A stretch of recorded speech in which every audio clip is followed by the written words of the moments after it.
very fond of athletes at HGA, so I know you have some experience in that world too. So Mhm. it's great to have you, Jeremiah Brown. Thank you so much for coming. Appreciate you.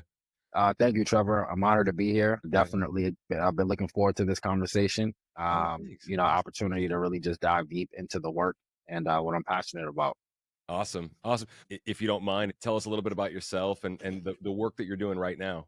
Yeah, so like Trevor mentioned, I'm Jeremiah Brown, former NFL athlete. I like to frame it, former professional athlete turned professional speaker. Currently, I'm a professional career and life skills coach, where at the root of our life skill that we develop and prioritize is leadership. But if you were to dive deeper into leadership, because it's so broad, EQ leadership, right? Yeah, Emotionally yeah, intelligent leadership, yeah. But aka servant leadership. yep, yep. Mm, From my experience, what's preceded it is my experience as a professional athlete. I never call it a career. I call it an experience. Yeah. Barely made it through my rookie season, spun out into a deep depression just because I attached my entire identity to the sport. And then that led me into serving in the New York City Department of Education for little over a decade. And from just my professional experiences, it's all made me realize what environments do I thrive in the most. Oftentimes we get asked like, what do you want to do? What do you want to be? And I started to learn through therapy and coaching. I should, as opposed to focusing on that, focus on like, where do I thrive? Hmm. Like what areas or what spaces in my life position me to really thrive. And I realized it was when I was surrounded by, servant leaders. So for me, Gotcha. that's what's led me to be here. Do you find like Right. we're going pretty deep right away, but do you find that you are able to, step back and identify the places that you thrive or just situations that you found yourself in or people that you surround yourself in or some combination therein? Were you thriving when you found yourself just basically just, like helping others? You know what I mean? Like I was gonna say Yeah, like almost just like giving up, like all this identity as a football player, as yeah, an athlete, yeah. and I'm just gonna focus on helping others. You said something about New York, Office of Education and whatnot. Were you helping children, things of that Yeah, nature? yeah. Kind of. So I did 7 years in high school, and then Okay. I did 3.5 years in junior high school, middle school. Okay. And yeah, it was just that, man. When I was at my lowest, when I was at my rock bottom, therapy and coaching. And when I break down therapy and coaching, is there is a fine line between the two. You Yep. could have coaches and mentors that could feel therapeutic, but it's not therapy. Hmm. And the therapy side really allowed me to just understand like who Jeremiah is, and knowing who Jeremiah Brown is, extracting those skills and transferable skills that I had from playing sports and transitioning into quote unquote the real world. So for Hmm. me, it was in my rock bottom that and trying to figure out like who is Jeremiah, like what am I supposed to be doing on this earth? What's my purpose? What's Yeah. my purpose? Therapy and coaching helped me realize that in serving others, I would discover what that is. You Hmm. know, Hmm. And, thank God I graduated with a degree in education, and that led me into my educational career, various different roles from like your entry level teacher all the way up to school administrator. Okay. And it was through those experiences that I really learned and identified what my purpose is. That's awesome. My wife's an educator. She has been in a public school, fifth grade teacher for a little over a decade. And Awesome. so Awesome. I understand being around educators. Obviously you do too. It's interesting. You don't seem like you're very old. So I mean that, Not at very, very all. Not at politely, all. very with Right, all right. the most respect. I mean Yes. that Yeah. because what I'm saying, what I'm getting at is when people go introspectively and decide to make the investment in coaching, and I'm not Yeah. talking about money necessarily. I'm talking about Yeah. time and just Yeah. the want to, or I realize things aren't going the way that I want them to, Yeah. so I need to figure this out. And investing time in therapy and in coaching, it's pretty amazing when you can stumble upon that or have that self-realization to do Yep. that at a young age. Absolutely. Because Absolutely. if these things just, it's like a domino effect, but the dominoes get bigger as we get older. Right, Yep. you Yep. know what I Yep. mean? So Yep. Yep. I think, Yep. hats off to you for recognizing that so early on. I've had this conversation with a number of athletes about putting their self-worth, so much of Mm, their self-worth into what they do. I've been around a lot of endurance athletes in my time. mm. I was a college dropout and started running in ultra marathons professionally in the Oh, early wow. 2000s, because I'm older than I look to. And I noticed there was like a very interesting with folks that were like kind of like on their way out of the elite level and whatnot. putting so much self-worth Yeah. into, and I get it because you put so much Yeah. time, you put your life into it. Yeah. And it's interesting when that comes to a stop, or you run into some kind of roadblock where you're like, okay, we need to make some changes. Was it a coach in your athletic career, or a series of coaches that kind of made you realize this, or was just you? Just said, I got to make some changes. I got to figure out what my next path is, kind of thing. Like, I'm not going to play football forever. Kind of like, what was the straw that broke the camel's back, or was it just a series of episodes? Yeah, man. So the straw was definitely, I had a moment, man, where I found myself within the same year making thousands of dollars every Tuesday in the NFL Yeah. to, putting on an orange apron, working at Home Depot. Right. Wow. And it was in that moment of being in Home Depot. And for those that have been to Home Depot, or the Lowe's type of person as opposed to Home Depot, Yeah. Yeah. we write our names across our orange aprons. Yes. And it's a way to, disarm support within the Yep. department store. And I'll just never forget, telling someone, they're like, "Oh man, I heard you played in the NFL." And he's like, how crazy is that? You went from having your name on the back of your jersey to your name on the front of your apron. Yeah. And it hit me like a ton of bricks, you know. Um, and I mean this with all due respect, Hmm. because I admire the people that I worked with at Home Depot. I think Hmm. it's an incredible place to be, Hardworking people, right? all hardworking Hardworking people. for Yeah. sure. And what I'm about to say is nothing against the organization itself, but I knew that working at Home Depot wasn't my purpose. And, going to college for education, sociology, in any of that, was it like cutting Christmas trees or like working in the garden department? Like none of that, or managing a specific department, and Mhm. there are people who go to school for those things and are passionate about those things. And Right. for me, I just knew it wasn't aligned, Sure. and it would be as equal as me working in a cubicle, at a desk. I Yeah. would almost view it the same, just Yeah. because it was something that I felt deep down like this isn't it, Yeah. and Yeah. it wasn't until a little kid came in, man, little black boy, reminded me so much of myself, and he was just like, "Mommy, that's my hero." And it was in that moment that I was like, "Whoa!" Like he sees me as his hero, but I don't even know who I am Yeah. outside of my sport. And it was that rock bottom moment that led to me saying like, I know I'm not okay and I need help. And many transferable skills didn't kick in, Mhm. or I didn't know how to, like, as athletes we're told like, oh, you have these transferable skills. But I challenged that notion, because there are so many transferable skills that athletes have that they don't know how to use outside of Okay. their sport.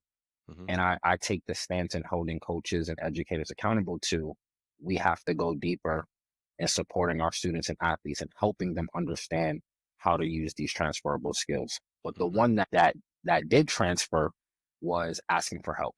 Mm. Like you Mm. don't know something in your sport, it's Go a to the coach. culture of, right, Yeah. hey, let Yeah. me go to a coach. But it was in this moment, it was like, who is my coach? Oh, but I Yeah. had mentors and people around me that, Yeah. have my best interests at heart. That's awesome.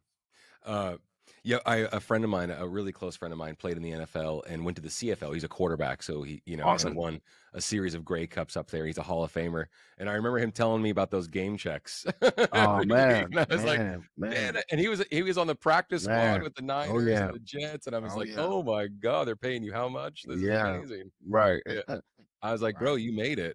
He's like, "I want to play," you know. Right, right, Um, right. no, it's great though. That's really cool. Um, Absolutely. so you found yourself in a position where you're helping people, you're helping, it sounded like you're helping children. Something that I've thought about, and I wrote down one time recently in the last few months, where I was like, I'm just gonna go, how like, uh, from my experience with therapy, one of the greatest things my therapist told me was, you have a tremendous amount of plumbing Mm, coming in. Think about it like pipes, and, mm, and there's a pipe coming in, and it's this big. And for the mm. audience, I'm making my hands as wide as the screen. And the pipe going out is very, very small. It's one Yeah. tenth of that size.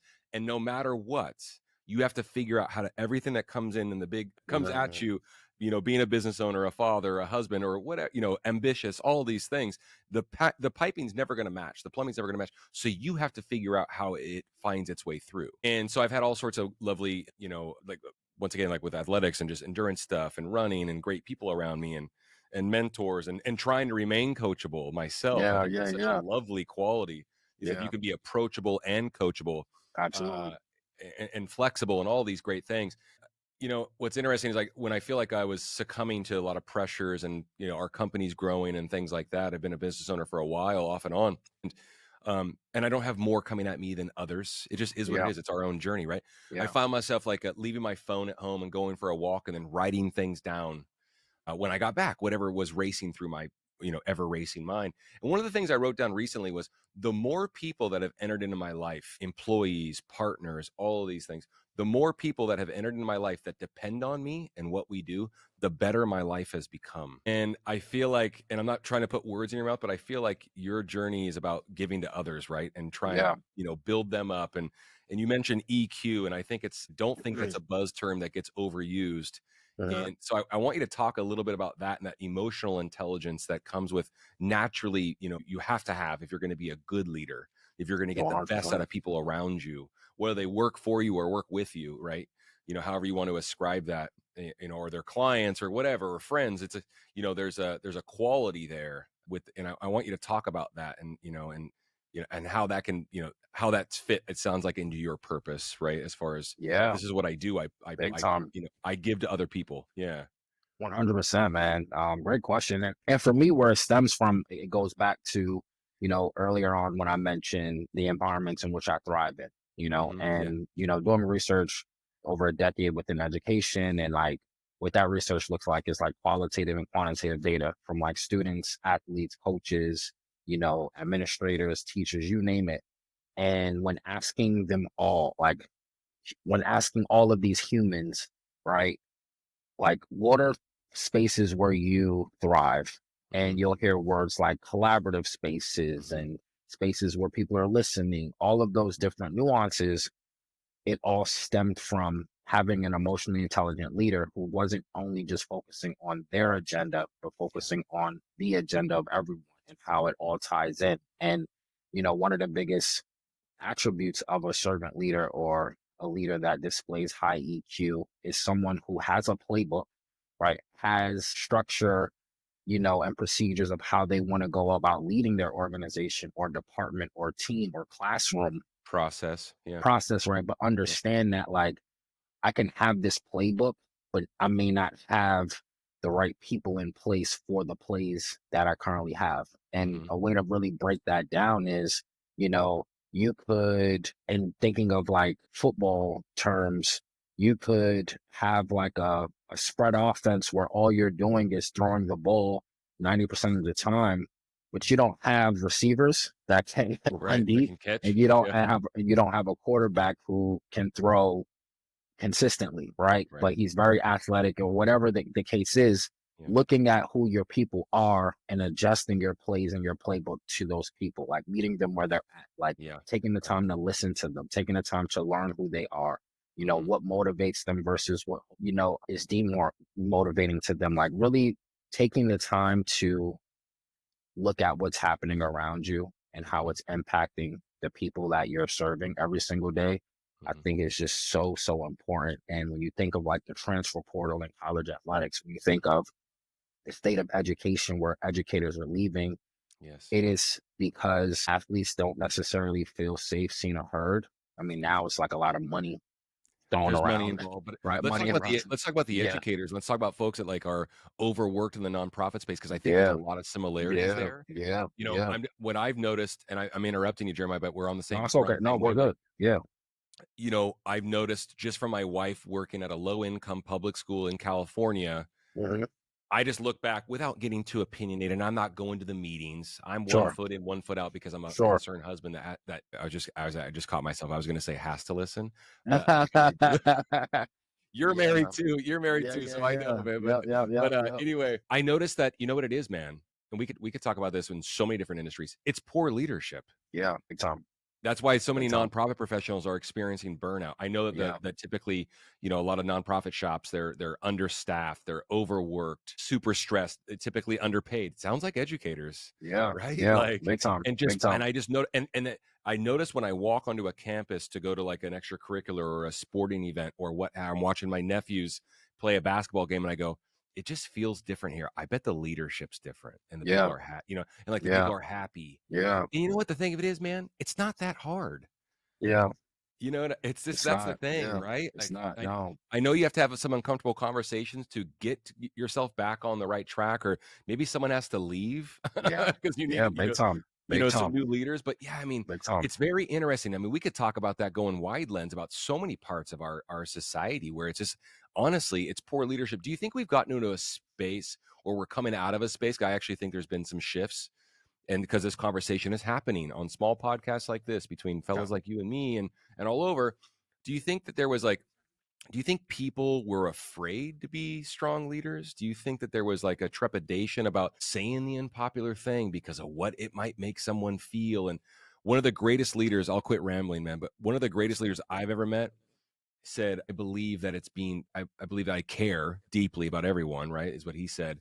And he said, but I'm okay with making the unpopular decision. Because you kind of have to be okay with that. You're Uh-huh. not Uh-huh. everyone, you're not going to get a consensus on everything. So I Yeah. asked you like 14 questions in one rant, but I just feel like it just in so many different spaces, education, nonprofit leadership, there's just poor leadership. And I just Yeah. want to, we just need to obviously want to consider continue having the conversation, Absolutely. not like I got it Yeah. all figured out, but Yeah, no, no, no. Yeah, what you said definitely resonates well with me. I would answer one of the questions by saying that I do believe many leaders are afraid to make the unpopular decision, yeah, because it's what they read in a textbook. It's what they read, in a class in their dissertation, and it goes back to the IQ piece where, you know, you have a lot of people who chase degrees and titles, yeah, but not necessarily what comes with that is the people that you serve. So yeah, like in every presentation that I do, when speaking to leaders, to learn early on, as a school leader, to like not attack people, in terms of like, hey Trevor, like you're not doing this the right way. yeah, And my presentation, it could feel like an attack. And that was because my EQ was very low. And that was because I knew I deserved to be in the position. And because I was young leading older individuals, I felt like I had to overcompensate by like it's either this way or it's no way, yeah, as yeah, opposed to looking at it from the perspective of we're not human doings, we're human beings, right? yes, And when we remove the doing for a bit and prioritize the being, it can help push someone towards the doing. And I think that that's really like the biggest gap. But it requires, leaders, to your point, to choose the unpopular opinion, right? So an example of that is in education, there's a culture of professional development, right? But there's also a culture of educators who, oh, we got professional development today, right? yeah, yeah, And then I'm in schools across the country where it looks different everywhere. And yeah, some principals are like, hey, I check in with my staff, once a month in their departments, et cetera. And they're not really feeling the professional development. yeah, So as a leader, it's like, well, how can we change this experience so that it feels a little bit different or there's something to look forward to? You know what I mean? And just those different nuances. So what did she do? She said, you know what?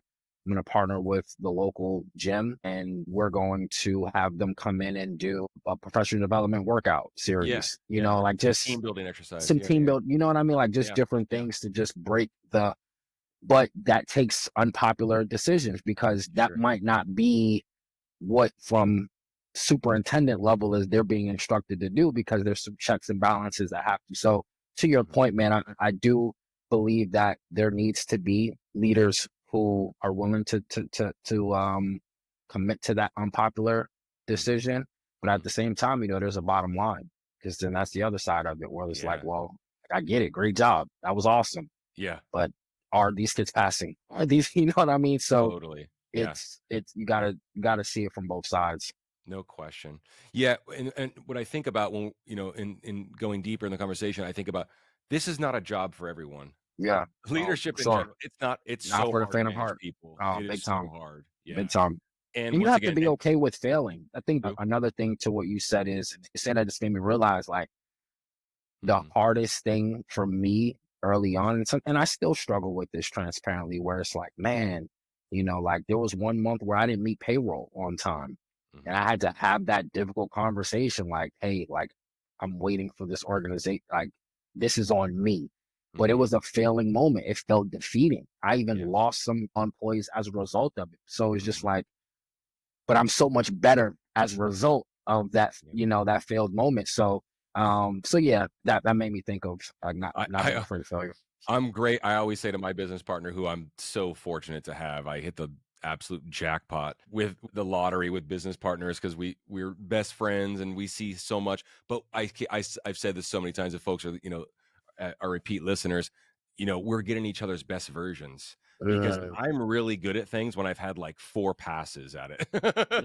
Like the Word, payroll word. debacle, or Right, right, who do right, I pick up the right, phone and ask right. when this hits us, in the chest, that kind of Yeah, thing. yeah, yeah. I'm really, really good at, like I said, once I get 2 or more tries at anything, Sure, so sure. and that it has to come with that. I call it, man, it's a collection. If you're in business, you're good.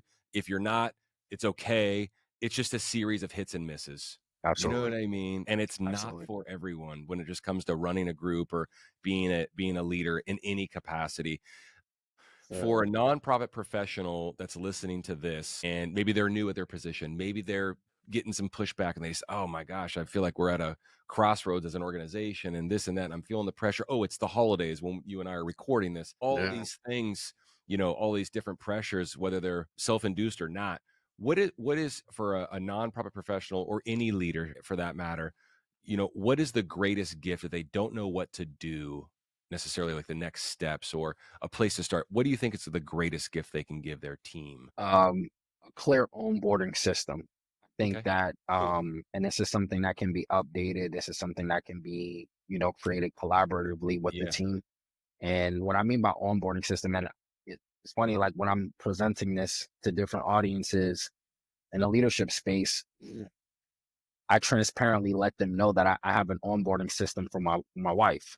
I have an Okay. onboarding system for my children. I have an Okay. onboarding system for my friends and family. And what that means is like I don't have high expectations and low teaching. Right. I Okay. think oftentimes as leaders, one of the biggest gaps, and I think that this becomes almost like a superpower for leaders that may not know, is like there's so many leaders that have high expectations of their people, but never take the time to teach Mm. behaviors and coach Mhm. through behaviors. Mhm. Like I'll Mhm. hear principals say things like, yeah, my teachers just don't know how to teach. But it's like as a Mhm. principal, like you have the ability to use your experience as a former teacher that probably excelled at it. That's why you're a principal, to take time to teach. And Mhm. you set some expectations. You've made sure that everyone who's a part of your organization is aligned to the values that are driving the mission forward. I love And I that. think that that's something that oftentimes I'll hear leaders say, like, man, I just don't know if I have the right people. And it's Mhm. because you don't have a proper onboarding system, right? So you do have a application for them to apply for the job. They Right. apply for the job, but like Yeah. what in between do you have? What do you have in place in between to ensure that they are the right fit for? And most leaders don't know what the right fit is or what that means. So Right. really taking the time to identify like, what are my personal values as a leader? How Mhm. do my personal values align to that of the organization's?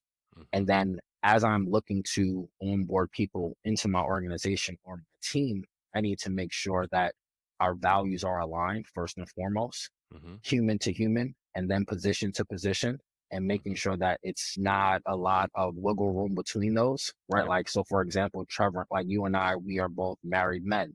So there's a value there. Doesn't Mhm. mean that I'm not going to hire someone who isn't married. However, I need them to know that at 9 p.m. or Yeah. 6 p.m. Right. th- Right. there there is no matter how urgent it may be, like there are kids and a wife and Yeah. like so those different nuances I would say Yeah. is like creating an onboarding system for I love that. yourself and your team. I really like the way it sounds like it's branded the way you've explained it. But yeah, you're talking about expectations, boundaries, and it sounds just like you're talking about just communicating these things early and often. 100%. And we break down the onboarding system into these five things: listening, learning, loving, um, living values, not just having them, but actually living them, and then Mhm. leading with purpose. Right? It's hard when leaders are leading a department that their department doesn't know where they're going. It Yes. is hard for, a husband or a wife to lead their family when the family doesn't know the direction that we're going. So, of course, your wife is going to be mad that you're on the road because you haven't casted the vision. You haven't taken time to communicate where are we going as a family? Where are we going as a department? Hmm. So breaking it down into those components, more pillars is something tangible that people can, take and say, okay, am I listening to the people on my team? Have I taken the time to like learn who they are and not like communicate to respond, but communicate to like understand, Yeah. Yeah. because, and I'll say this, and this is what's led to the onboarding system is something that I've always prioritized and it's been a game changer Awesome. is unspoken expectations ruin great relationships. Mm. Right. And there's just so many leaders who intentions are right. They're Yes. qualified and they don't do well because their expectations have exceeded who they're leading, Yes. the development of who they're leading. I believe leadership, when you think of influencing, I think of also development, right? Like Hmm. I'm serving you because I want you to be better Yes. and I want to set you up to succeed. And by succeeding, it means you're doing better. That's just how I frame it. I think inherently good leaders want to see the people around them do great. 100%. Inherently, right? And if you don't, 100%. then that's a serious problem that you need to address. Yeah. I think it's a really great conversation to have because we end up, I guess we could say we could take the folks closest to us for granted sometimes because, we don't do a good enough job of telling each other that we're doing a good job, Yeah. right? It Yeah. seems so simple, but we just we get caught up and I don't know that we get caught up in our own heads or serving ourselves or there's an ego involved or I don't know. Like everyone's different. But these are all things that we can practice close to home, at home, as far as pulling in the same direction, right? Yeah. Towards the same outcome. But you have to articulate that. You have to have that communication, clear communication. And the onboarding process, I think that's great. Is that the onboarding system. I love that. I think it's Yeah. really, really good. Yeah. And that's your thing. You branded that yourself. That's your Yeah, IP. yeah, man, absolutely. And that's I the thing, love it. when we're communicating these things to our people, I think sometimes it stops there, Yes. and the onboarding system is more so like let's make sure it doesn't stop there. Like I've made you aware of this, but however, Has to there keep may be going. some gaps, Yeah. in Yeah. how you can now execute what I just gave you. And Excellent. once we identify where the gaps are, then it's my responsibility to help you close that gap. But it's Yeah. also your responsibility to do the work. And now that we've taken the time to identify these two things and where I am going to show up as a leader for you and where you're going to show up as a leader for yourself and the work that we're doing, now it's very clear what is being expected. And you Mhm. know that these expectations are being met with some level of support, some level of like, I got your back, right? Like, I got this Mhm. high expectation of you, but Mhm. I'm not. Because you have leaders that's like, man, I hired you to do the job. Like, I need you to do the job. And it's just like, Right. Yeah. Yeah. Yeah. whoa, Yeah. whoa, Yeah. whoa, whoa, whoa, so yeah, that's and it goes back to like that failing piece again, right? Like all of the moments where we failed as CEOs or leaders, it's helped us better lead departments that we may no longer lead Yeah. because of some of what we've gone through, you know? Yeah. Yeah. It's such an interesting journey. It's the people experiment. And Ah, I big mean that time, about big ourselves time, too. big I time. mean that about ourselves too. It's just such an interesting experience and experiment, this whole human experiment without getting too existential or anything on it. I had a really good friend of mine say something very poignant to me recently. He's a jujitsu coach, Okay, black belt. He's competed, has awesome. had the greatest Brazilian jiu-jitsu practitioner train in Brazil, lovely Wow. person, absolute crazy person in the best possible way. And he said the greatest advice that he got from his coach in Brazil was his coach said to him, he said, Alex, you need to take responsibility for your own jujitsu. And this was Mm, coming from the coach that had taught him everything, sure, that made him a black sure. belt, all these things. He said, you need to take responsibility for your own jujitsu. And he's like, and Mm, that means so many different, when someone hits you like that with an sure, unexpected statement, you know what I sure. mean? Like where I'm going to give you all the tools that you need to be great, but Yeah, I'm going to need you to take responsibility for this position, right. that kind of thing. So I Absolutely. there's a clever way and a tactful way and a high EQ way to say those things and get the most out of people. It has to be at the right time, and you can't say that day one. But really cool stuff. It just really hit me really hard when he said that to me. I was like, wow, that could Yeah, be it's good applied to stuff. so many different So facets of many different life. things. Yeah, Absolutely. really cool, really really Yeah. cool. Hey, man, do me a favor. Will you tell everyone where to find you?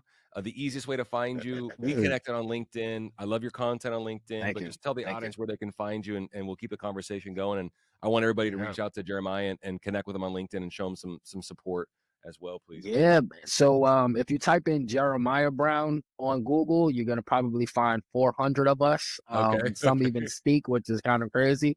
Wow. But you can find me on Instagram at the number one Jeremiah Brown. Find me on LinkedIn at Jeremiah Brown.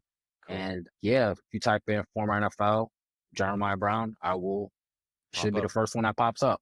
Awesome. Awesome. Yeah. And are you doing a lot of speaking gigs in 25, and that's a lot of what you Yeah. do right now? Yeah. Yeah. Yes, sir. So we, as a career and life skills coach, we occupy two lanes, leadership development for our decision makers and, career readiness for our collegiate and young professionals. Awesome. Really cool, man. Awesome. Sure. Awesome. And you're based out of New York, correct? Yes, sir. Brooklyn, New Yeah. York. Oh, cool. But travel a lot for business and, and, Yeah. and, and and the work that we do. So, Awesome. very grateful for that. Awesome. Well, we're grateful to have you on, and thanks so much for being so open to share and so willing to share Thank your you. IP with everybody, Yeah, yeah. and get personal and where you've been and where you're going. So Thank you, really Trevor. really thankful to meet you, Jeremiah. And this is your invite to come back Oh, as let's well. go. Let's Yeah, go. yeah, Awesome. we'd love it. Awesome. Happiest of holidays to you and your family. Thank We you. are recording this Thank in you. December, so have a great holiday season, and just can't Thank you. thank you enough, Same to brother. you. Yeah. Thank you. Same to you, Okay. brother. Awesome. Thanks, Jeremiah. All right, man. You have a good one.